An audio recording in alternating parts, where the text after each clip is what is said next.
चले, सबसे पहला सवाल करता है डिफाइन द टर्म माइग्रेशन। ठीक है, ये कब, ये बुकलेट के अंदर question number 3, it's October November, question number 5। ठीक है, define the term migration, write from the notes. Migration क्या होती है? माइग्रेशन का मतलब होता है movement of people from one place, movement of people from one place to another.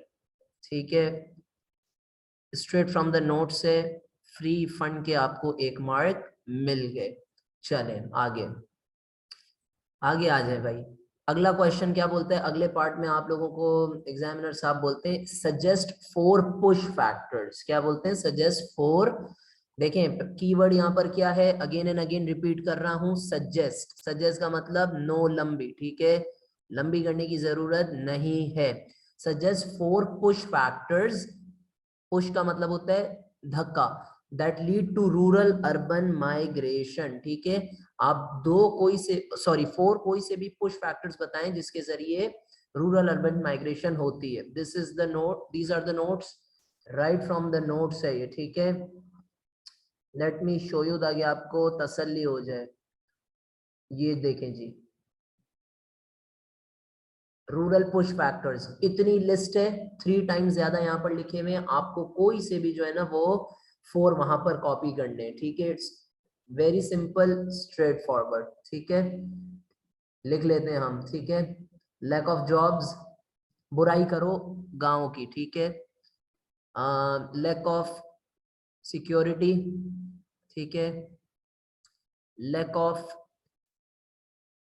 Schools या कॉलेजेस या एजुकेशनल इंस्टीट्यूट्स। ठीक है, या यूनिवर्सिटीज, आपके ऊपर है। ठीक है, चौथा लिख दो लैक ऑफ हॉस्पिटल्स।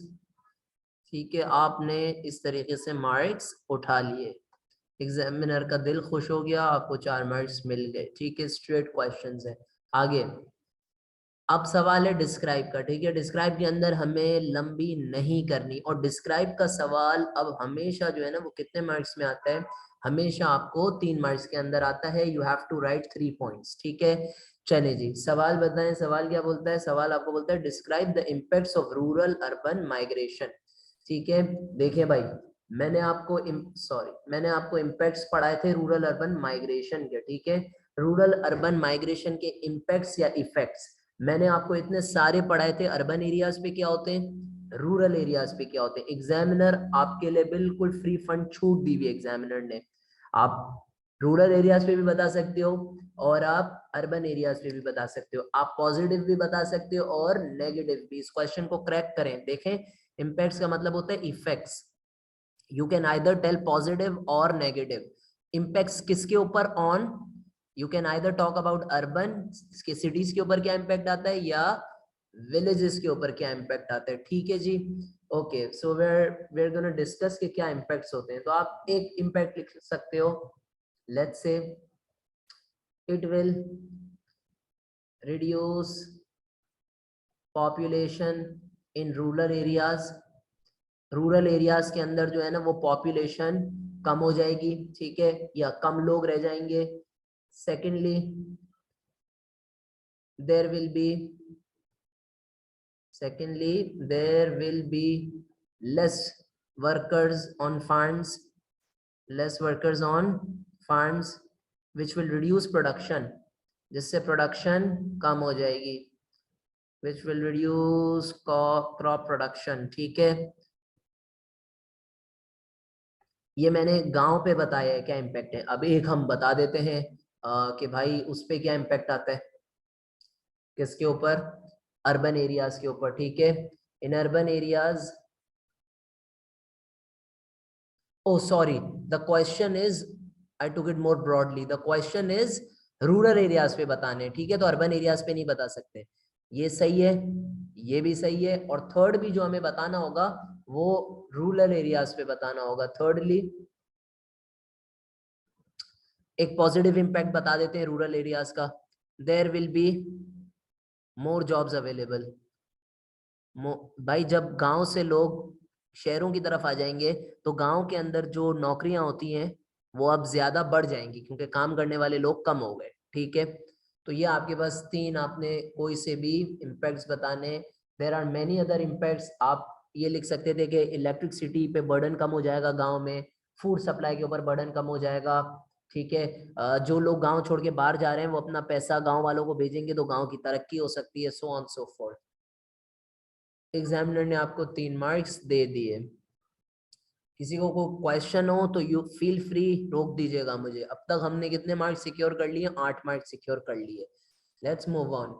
आपको कहता है स्टडी फिगर 5.1।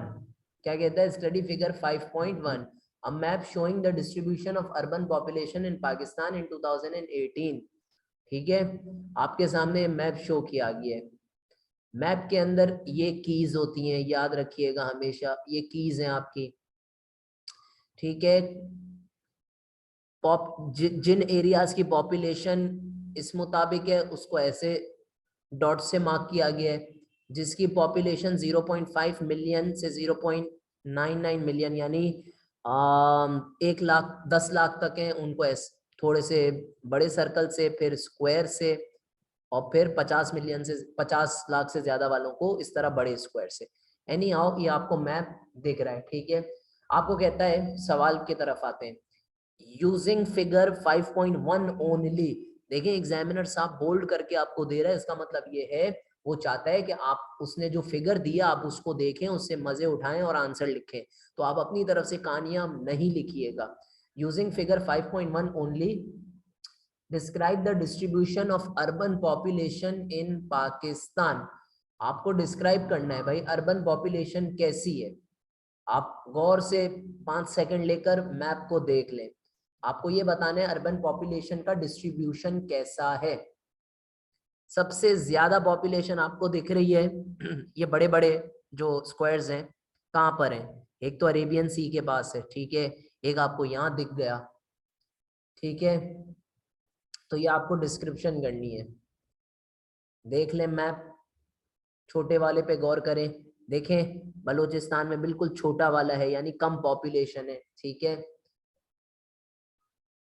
चलें जी, अब हम आगे चलते हैं। मुझे बताएं सबसे ज्यादा पॉपुलेशन किस तरफ है? प्लेन्स के ऊपर है, इंडस प्लेन, पंजाब एंड सिंध का रीजन, ठीक है।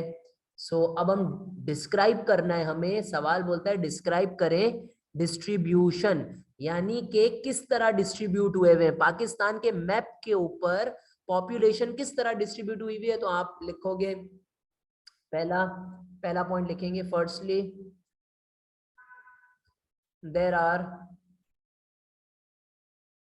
लेट्स से, मुझे बताओ ये बड़े वाले स्क्वायर्स कितने हैं?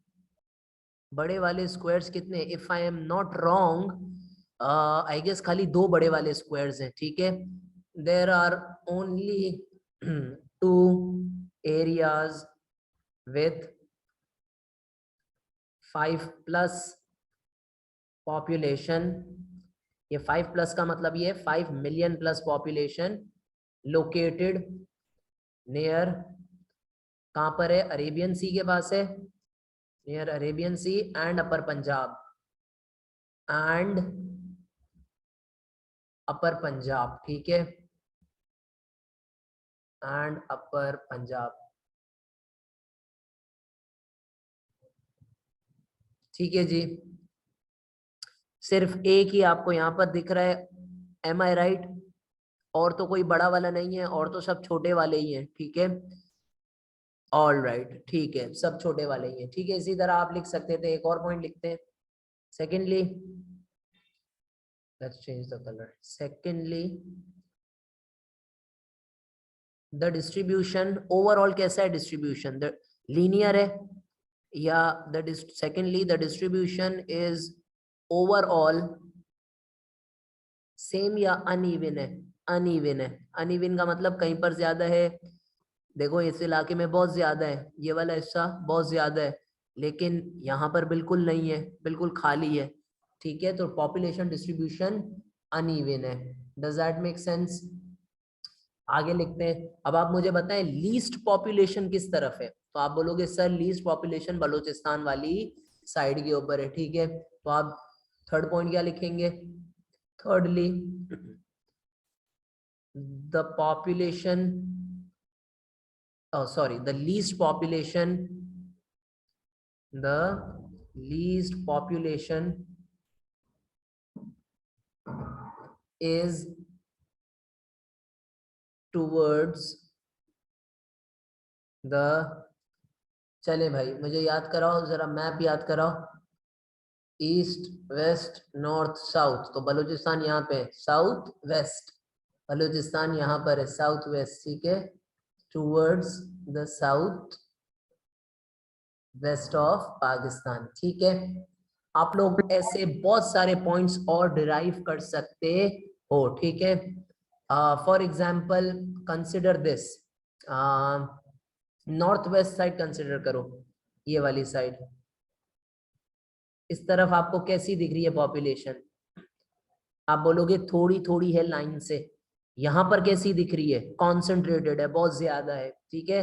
There are many other valid points जो आप जो है ना वो लिख सकते हो। आप फॉर एग्जाम्पल ये लिख सकते हो सबसे ज्यादा कौन सा डिस्ट्रीब्यूशन है, मेरे हिसाब से मुझे लगता है सबसे ज्यादा, अल्लाह भला करे आपका, ये वाले डॉट है, ये वाले, है ना, देखो ना, एक कितने सारे हैं ये, उसके बाद ये या ये वाले भी हो सकते हैं, ठीक है। तो ऐसी मीनिंगफुल डेरिवेशंस बहुत सारी आप निकाल सकते हो डिस्ट्रीब्यूशन बताने। डिस्ट्रीब्यूशन का क्या मतलब होता है? जो आपको दिख रहा है मैप पे कि बताओ कहाँ कहाँ डिस्ट्रीब्यूट हुआ है और कैसे डिस्ट्रीब्यूट हुआ है, is it linear, is it uneven, is it even, etcetera etcetera.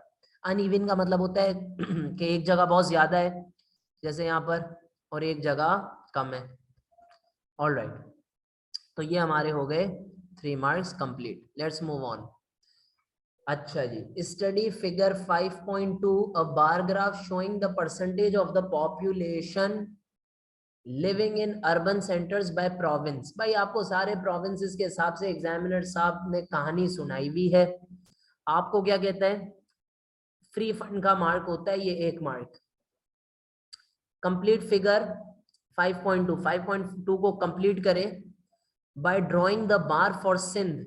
Sindh की परसेंटेज कितनी है? 52। तो जरा मुझे हेल्प करो, 52 का बार तुम लोग कहाँ बनाओगे? 52 कहाँ है? 52 कहाँ है बताओ, कहाँ होगा जरा? 51 52 यहाँ पर होगा, ठीक है। 52 वाली लाइन कौन सी है? मैं रफ यहाँ पर एक यूं बना देता हूँ, ये 52 वाली लाइन है। अब हम बार कैसे बनाएंगे? अब हम बार इस तरीके से बनाएंगे बीच में, ठीक है। देखो एक बात नोट करें आप कि हर बार में कितने का? 2 का फर्क आ रहा है, ठीक है। ये देखें 2 ब्लॉक्स का फर्क है, तो आपका जो अगला बार बनेगा सिंध के ऊपर वो 2 ब्लॉक्स के फर्क के बाद यूं बनेगा, ठीक है। चले बनाए बनाए बनाए, ऊपर जाए,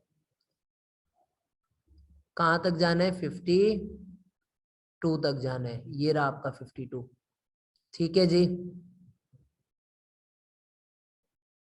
और ये यूं नीचे आ जाएगा, थोड़ा सा आगे जाके नीचे आएगा, ठीक है। 3 तक खींचना है, मैंने 2 तक खींच दिया है, ठीक है जी।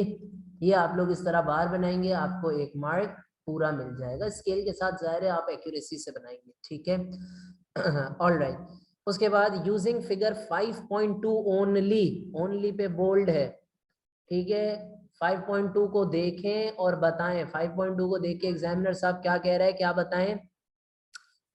list the provinces in rank order by the percentage of their population living in urban areas। भाई सबसे ज्यादा अर्बन एरियाज में कौन, किस प्रोविंस के अंदर जो है ना वो रह रहे हैं लोग सबसे ज्यादा, बताएं जी। जाहिर है हमें दिख रहा है सबसे टॉल बार किसका है? सबसे टॉल बार है सिंध का। तो एग्जामिनर साहब कहता है हाईएस्ट परसेंटेज वाला सबसे पहले लिखो, लिख देंगे सिंध जी। उसके बाद बताएं पंजाब, ठीक है। पंजाब के बाद कौन सा था यार? हाँ, पंजाब वाला ये रहा। उसके बाद Balochistan and then KPK, Balochistan, Balochistan and then KPK, ठीक है, खैबर पख्तूनख्वा। ये आपके पास 1 मार्क के लिए एग्जामिनर ने फ्री फंड के मार्क्स आपको दे दिए, ठीक है जी। लेट्स मूव ऑन, चलें। सवाल पढ़े। सवाल किस चीज का है? सवाल है स्टेट का। स्टेट का क्या मतलब होता है? लंबी नहीं करनी। State two problems which occur when large numbers of people live in urban areas. Simple है यार, सारे प्रेशर्स लिख दो।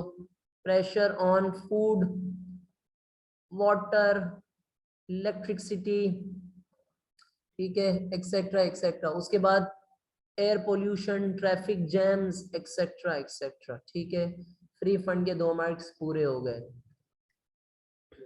अच्छा जी, आगे अब आया है मजे का सवाल। एक्सप्लेन। एक्सप्लेन का मतलब होता है लंबी कर, ठीक है। यू हैव टू डू लंबी, डेवलप करना है पॉइंट को। Explain 2 physical factors that affect the population distribution of Pakistan. में सर अली जान के नोट्स के बगैर मुश्किल हो जाएगा, तो हम नोट्स कैसे इस्तेमाल में आएंगे? देखें, फिजिकल का मतलब खाली आपको समझना है। फिजिकल का मतलब होता है नेचुरल फैक्टर्स। जाओ भाई जरा नोट्स के ऊपर। सवाल क्या बोलता है? सवाल बोलता है ऐसे फैक्टर्स बताएं जो पॉपुलेशन डिस्ट्रीब्यूशन को इम्पेक्ट करते हैं। देखो मैं इसको थोड़ा सा तुम लोगों को समझा दूं। देखो ये पॉपुलेशन डिस्ट्रीब्यूशन है भाई, क्यों बहुत सारे लोग यहाँ पर रह रहे हैं, क्यों यहाँ पर नहीं रह रहे, क्या फैक्टर्स हैं? तो देखो एक फैक्टर हो जाएगा यहाँ नेचुरल फैक्टर बताओ। तो तुम लोग बोलोगे सर ये अरेबियन सी के पास है, लैंड फर्टाइल होगी, एलुवियम लोमी सॉइल मिलेगा, क्रॉप प्रोडक्शन एग्रीकल्चर इजी हो जाएगा। सर पानी के पास है, फिशिंग होगी, फिशिंग को खा भी सकते हैं, फूड प्लस एक्सपोर्ट भी किया जा सकता है। ये 2 रीजंस डेवलप तो मैंने आपको यूं ही बता दिए। अब जरा देख ले नोट्स में कितनी डिटेल में मौजूद है। फैक्टर्स अफेक्टिंग पॉपुलेशन डेंसिटी या पॉपुलेशन डिस्ट्रीब्यूशन, ठीक है।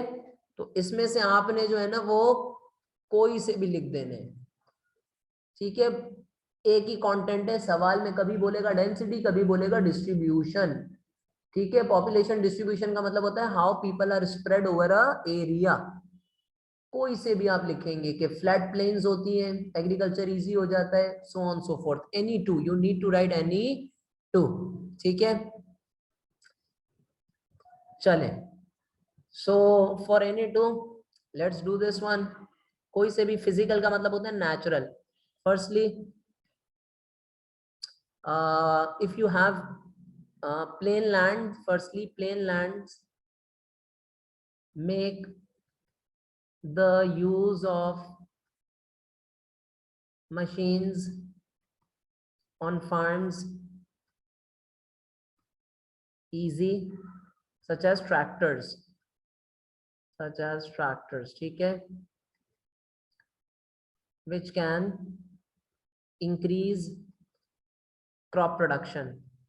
इस वजह से ये पहला फैक्टर है। Therefore people prefer living on these lands, people prefer living on flat lands, ठीक है।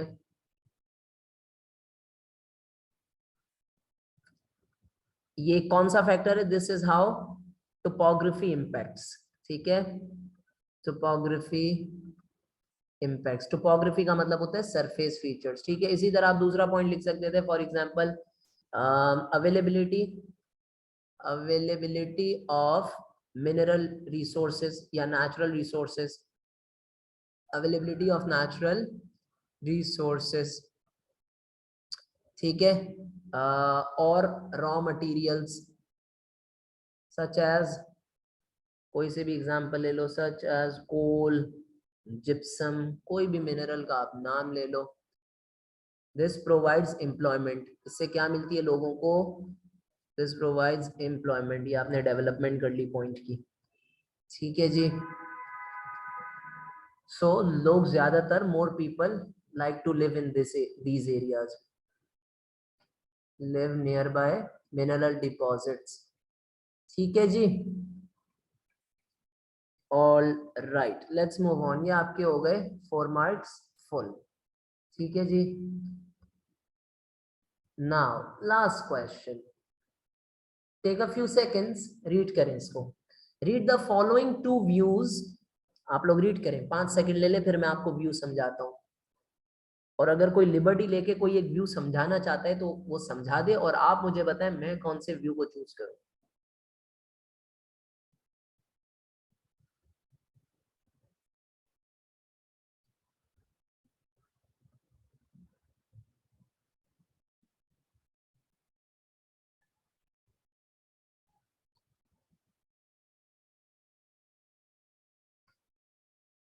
सर पहला आप ओपिनियन, पहला ओपिनियन सर क्या बोलता है? पहला ओपिनियन बोलता है कि sir the emigration of working age, emigration of working age people from Pakistan will encourage further economic development।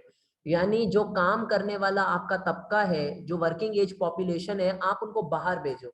Emigration means the act of leaving a country, Pakistan छोड़ के उनको बाहर भेजो, उससे इकोनॉमिक डेवलपमेंट होगी। ठीक है। और दूसरा व्यू बोलता है कि the immigration of skilled and professional people will encourage. आप इमिग्रेशन का मतलब होता है the act of entering into a country, आप बाहर से स्किल्ड एंड प्रोफेशनल लोगों को बुलाओ, उससे इकोनॉमिक डेवलपमेंट होगी। व्यू ए क्या कह रहा है? आप अपने लोगों को बाहर भेजो, वो वहां पर जाएंगे, काम करेंगे, उससे इकोनॉमिक डेवलपमेंट होगी। और व्यू बी क्या बोल रहा है? आप बाहर के अच्छे क्वालिफाइड लोगों को, स्किल्ड एंड प्रोफेशनल्स को बुलाओ, उससे इकोनॉमिक डेवलपमेंट फर्दर होगी। What do you guys want? मैं कौन से व्यू को सपोर्ट करूं? कोई भी रैंडमली बता दो, which view sir you want point to A. Support? कौन से व्यू को सपोर्ट करूं मैं? जिसको आप सपोर्ट करेंगे उसकी तारीफ लिखेंगे, ठीक है। और जिसके अगेंस्ट, सॉरी बताएं कौन से व्यू को सपोर्ट करूं? अच्छा देखता हूं मैं, सबर। ए सर, पॉइंट ए, ठीक है, जबरदस्त। चलो पॉइंट ए को सपोर्ट कर लेते हैं, ठीक है। वी विल सपोर्ट पॉइंट ए।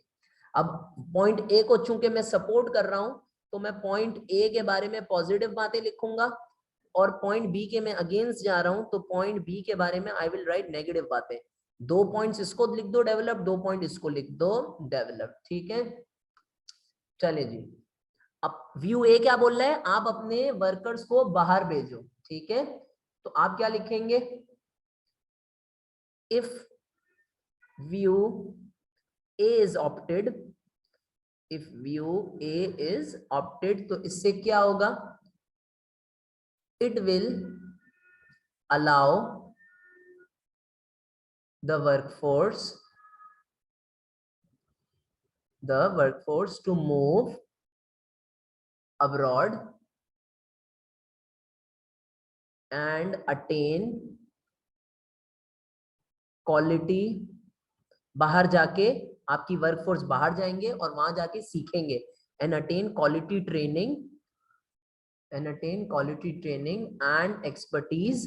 बाहर जाकर सीख लो और फिर वापस पाकिस्तान में रिटर्न आ जाओ। Workforce to move abroad and attain quality training and expertise, and then come, come back, नहीं कम रिटर्न कर लेते, and then return to Pakistan and aid का मतलब होता है help, and aid to boost the country by contributing their skills slash expertise, ठीक है। This, इससे क्या होगा? एफिशिएंसी बढ़ जाएगी। This will increase efficiency. जब एक बाहर से पढ़ा लिखा शख्स आपके पास आके काम करेगा ना, तो आपके this will increase efficiency in all sectors of economy,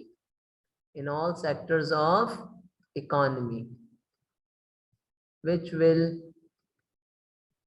encourage, इससे क्या होगा? which will encourage economic development, ठीक है जी। एक तो ये फायदा हो गया। दूसरा, अक्सर आपका जो लोग बेटा बाहर जाते हैं, वो पता है आपको क्या भेजते हैं? फॉरेन रेमिटेंस, ठीक है। मोर ओवर द एमिग्रेंट्स, जब वो बाहर जाएंगे, the emigrants will work abroad and send foreign remittance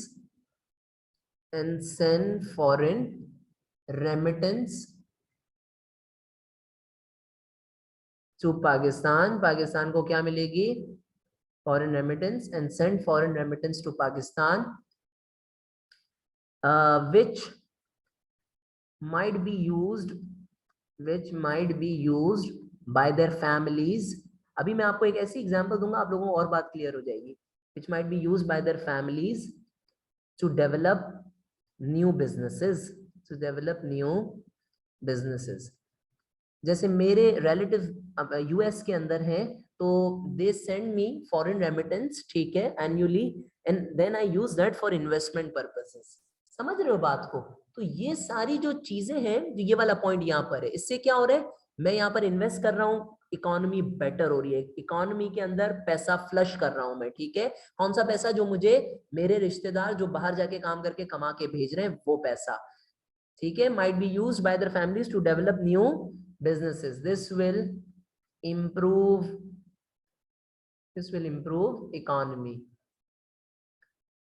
ठीक है जी. अब ये मैंने ए को बहुत ज्यादा टाइम दे दिया है, और ए के हमने तारीफों के फूल बहुत ज्यादा बांध लिए हैं, ठीक है. अब हम बात ये करते हैं कि बी में, अब हमें बी के अगेंस्ट जाना है, ठीक है. यहां से हम अपना ट्रांजिशन वर्ड इस्तेमाल करेंगे, ठीक है, ताकि ऑन द अदर हैंड, ताकि एग्जामिनर को पता हो कि अब हम दूसरी तरफ आ रहे हैं. व्यू बी की बुराइयां करेंगे, ठीक है. On the other hand, if, बल्कि डायरेक्टली लिख लेते हैं, on the other hand view B is problematic.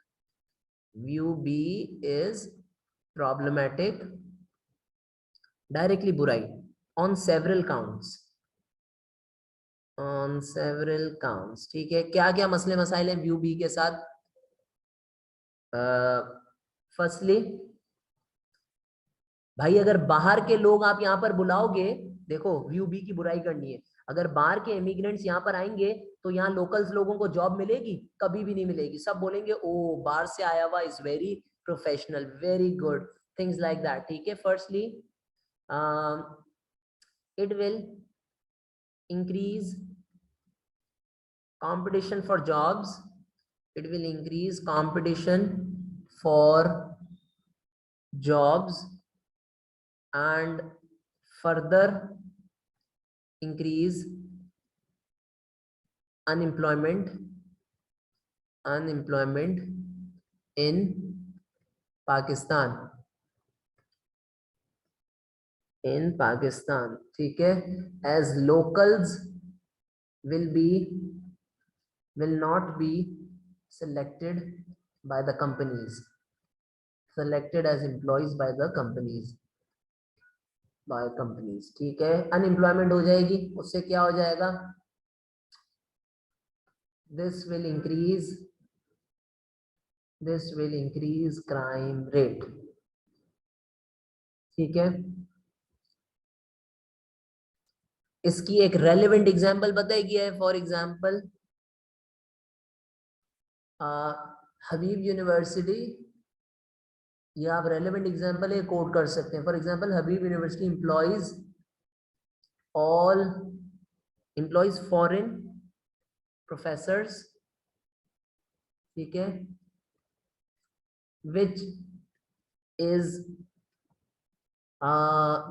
इसकी जगह ऑब्जेक्शन होता है, which is objected by many local PhDs. Local लोगों ने इसको बहुत ज्यादा ऑब्जेक्ट किया है कि हमारी जॉब्स हमें नहीं मिल रही है, ठीक है. अच्छा, दूसरा देखो, आप जब इमिग्रेंट्स बुलाओगे, बाहर से प्रोफेशनल लोग बुलाओगे, अगर कोई अंग्रेज आपके यहाँ पर आके पढ़ाता है, वो कमा के पैसा बाहर नहीं भेजेगा. जिस तरह आप जब बाहर भेजोगे अपने रिश्तेदार को, तो वो आपको भेजेगा. तो अंग्रेज जब आपके पास काम करेगा, वो अपने घर भेजेगा, ठीक है. फुल स्टॉप के बाद, सेकेंडली, foreign workers या foreign workforce या foreign labor will send remittances to their families in home country, which will increase cash, which will increase money outflow. इससे पैसा आपका बाहर जाएगा, which will increase money outflow in Pakistan and not benefit the economy, ठीक है जी. ये मैंने अपना आंसर लिख लिया है 6 मार्क्स का, ठीक है। समझ में आई बात आपको? अब इसमें आप कंक्लूजन दे दो, which view do you agree with more. तो आप बस एक जुमला लिख दो, therefore I agree, last mark मिलेगा आपको, therefore I agree with view A more, ठीक है, which has more benefits for Pakistan economy. ठीक है जी, ये आपने अपने आंसर की शक्ल पूरी कर ली। This is how you can shape a 4 marker, oh sorry 6 marker answer, ठीक है जी। If you guys have any questions please ask, please पूछ लें अगर आपको कोई क्वेश्चन है अभी, ठीक है। नहीं, क्लियर हो गई ये बात? All right, I am just coming, just a second, ठीक है। आप लोग जब तक बल्कि still we have time, just give me 1 second, ठीक है। बल्कि मैं स्क्रीन आगे बढ़ा देता हूँ ताकि you guys can at least go through. चले 6 मार्कर वाला दिखा देते हैं आपको, तब तक आप वो रीड कर लें। ये रहे जी, रीड कर लें इसको, ठीक है।